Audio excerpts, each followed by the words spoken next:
रानमळा येथील श्री खंडराव महाराज यात्रोत्सव उत्साहात साजरी। लोकनाट्य तमाशा मंडळासह भंडारा महाप्रसाद वाटप तर ग्रामस्थ भाविकांनी मंदिरासाठी आर्थिक सहकार्य करावे आवाहन। धुळे तालुक्यातील रानमळा या ठिकाणी गेल्या अनेक वर्षापासून श्री खंडराव महाराज यात्रोत्सव मोठ्या उत्साहात पार पडत असतो। श्री खंडराव महाराज मंदिर हे अतिशय पुरातन मंदिर असून मंदिराच्या पुनर्निर्माण काम प्रगतीपथावर सुरू असून सदर काम हे लोक वर्गणीतून लोक सहभागातून उभारण्यात येत असून आतापर्यंत 50 ते 60 लक्ष रुपयातून सदर मंदिराचं काम प्रगतीपथावर आहे। ज्या कोणी भाविकांना या ठिकाणी आपापल्या परीने देणगी स्वरूपात सहकार्य करायचे असेल त्यांनी मंदिर विश्वस्त यांच्याकडे संपर्क साधून सहकार्य करावे असे आवाहन या ठिकाणी या यात्रेनिमित्त करण्यात आले। आज दिनांक 1 फेब्रुवारी 2026 रोजी श्री खंडराव महाराज यात्रोत्सव रानमळा या ठिकाणी अतिशय उत्साहात पार पडत असून अतिशय भक्तिमय वातावरणात धार्मिक कार्यक्रमांनी यात्रोत्सव पार पडत आहे।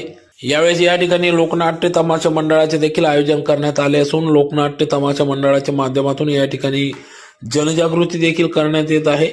त्याचबरोबर येणाऱ्या भाविकांना या ठिकाणी मंदिर विश्वस्तांच्या वतीने वांग्याचे भरीत भाकरी महाप्रसाद म्हणून देण्यात येत असतो। तर या यात्रेनिमित्त या ठिकाणी संपूर्ण रानमळा परिसरात भक्तिमय वातावरण निर्माण झाले असून या ठिकाणी खेळणी, पाळणे, फरसाण, गृहोपयोगी वस्तू, संसार उपयोगी वस्तू, विविध दुकाने थाटली असून यात्रा उत्सवासाठी माजी सरपंच प्रवीण पवार, मंदिराचे विश्वस्त रामराव कदमबांडे, संतोष धुमाड, भटू उचाडे, तुकाराम गावडे, रमेश गावडे, संतोष गावडे, बापू गावडे, ज्ञानेश्वर मराठे आदी विश्वस्त व सर्व रानमळा ग्रामस्थ यांचे सहकार्य लाभत असून श्री खंडराव महाराज मंदिर उद्धारासाठी नागरिक ग्रामस्थ भाविकांनी देणगी स्वरूपात या ठिकाणी आर्थिक सहकार्य करावे असे देखील आवाहन या ठिकाणी करण्यात आले आहे।